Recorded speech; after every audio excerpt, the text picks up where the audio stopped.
Hey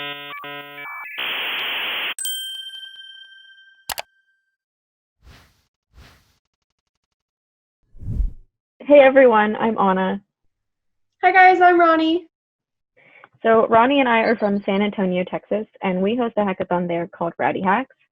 And this past March, it was our first time hosting it fully online, and we absolutely are so happy to be here to share some of the best practices when it comes to hosting your first online hackathon. So we'll go ahead and kick it off with Ronnie.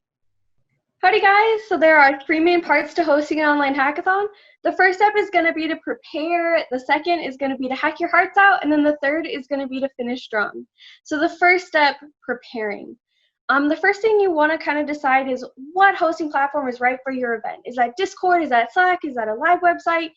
We decided to go with Discord because we really like the channel organization features, and we also like that they offered voice chat and video chat. The next thing you're going to do is kind of figure out how are you going to get people interested in your event? How are you going to market your event? Because we live in Texas and there are a lot of other hackathons in our area or quite, close to us, we decided that cross-promoting with other hackathons was a really good route to take.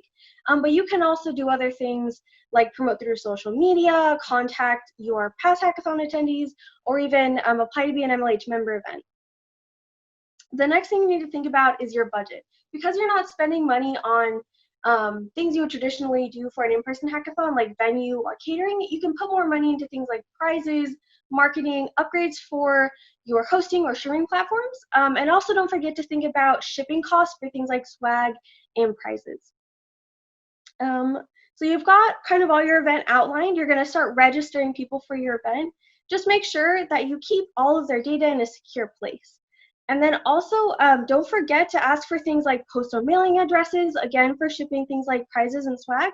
And then also get their hosting platform usernames. That way you're not trying to figure out who's who the day of the event. And the last thing to keep in mind is communication. Make sure you're communicating throughout this whole process with hackers, sponsors, volunteers, mentors. Kind of make sure everybody knows what's going on, when it's going on, where it's happening. Just making sure that everybody's familiar with your hosting platform, your streaming platform, just to make sure that everybody gets the most out of your event. All right, thanks, Ronnie. So now we're going to get into during your hackathon.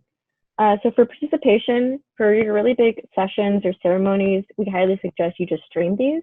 And then for things like workshops, it worked out well for us to just pre-record those so people can kind of go back to it anytime they want and learn at their own pace. And then for your side events or activities, we use Zoom and it worked out really great. So if you have anything you really want to get engagement on, we highly suggest that. So speaking of engagement, this is probably one of the most important things when it comes to hosting an online hackathon because you want it to have that same energy and that same feel as if it were to be in person. So as you plan your hackathon, make sure you think about the different ways you can connect hackers with other hackers, your hackers with sponsors, and then your hackers with your staff and your mentors. So focusing a little bit more on your hackers and sponsors, it worked out well for us to just set aside a time for companies and our hackers to just network with one another and get to know each other before the hackathon started. And then we even had a few companies implement a side challenge for hackers to participate in. And it might even be worth just having companies write up a personal email before the hackathon starts that they can just send out to all of your participants. All right, so finishing strong. So you've come to the end of your hackathon. And now it's time for judging. Unfortunately, judging can be a really stressful period, but with online hackathons, you can actually extend this to a few days or a week if you want to really gauge and judge every single project, and then just stream like a closing ceremony afterwards.